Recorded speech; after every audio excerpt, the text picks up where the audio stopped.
tous nous retrouver et je ferai des propositions concrètes dans les prochains jours, une charte de la laïcité à notre Constitution. Le combat des valeurs, c'est aussi la citoyenneté.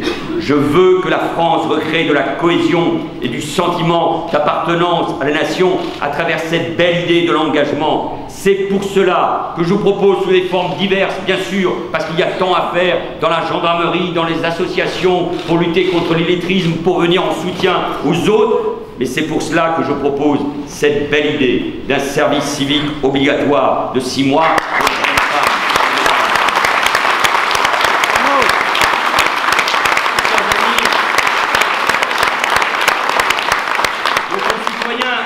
De la protection, mais ils veulent aussi d'abord des résultats sur le front de l'emploi. Je connais le scepticisme des Français, ici notamment. Ils vivent depuis trop longtemps avec le chômage de masse dont notre pays n'arrive pas à se défaire. Ce sera ma priorité, car tout part de là. Une société s'organise, se construit, se développe par le travail.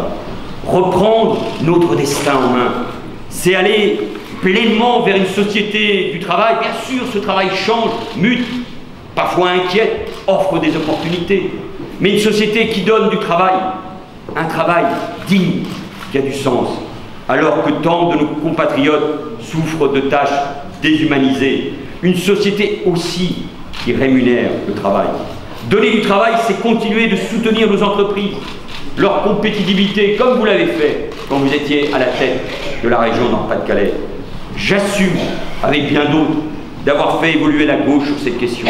L'entreprise, ce n'est pas un gros mot, c'est le lieu où, chaque jour, d'abord, des millions de Français s'investissent, apportent leur talent, leur génie personnel, produisent, innovent, inventent, exportent. Les entreprises, ce sont bien sûr des chefs d'entreprise, mais ce sont d'abord des ingénieurs, des cadres, des salariés, des employés, des ouvriers. Si les Français sont attachés à leur entreprise, et notamment les PME, les PMI, mais je pense aussi aux commerçants, aux artisans, aux jeunes pousses dans l'innovation, c'est parce qu'ils savent bien que ce sont elles qui font la croissance, créent des richesses, créent des emplois, grâce à la baisse du coût du travail. Le pacte de responsabilité, le CICE, les entreprises françaises, c'était ça le but. On rattrapait le retard accumulé depuis le début des années 2000. Elles regagnent des parts de marché à l'export, investissent, embauchent. Dans un premier temps, on a pu sauver des emplois, retrouver des marges. La BPI est venue soutenir les entreprises. Mais maintenant, on recrée de l'emploi. 240 000 créations d'emplois sur les 18 derniers mois et le chômage a baissé pour le 3e mois consécutif. Ce n'était pas arrivé depuis 2008. Oh, nous sommes très loin, bien sûr.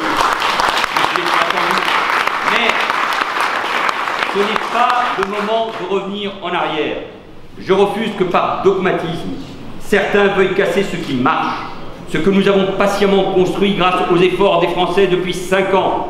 Ce sont les entreprises, ce dont les entreprises ont besoin à présent. C'est de stabilité, notamment en matière fiscale.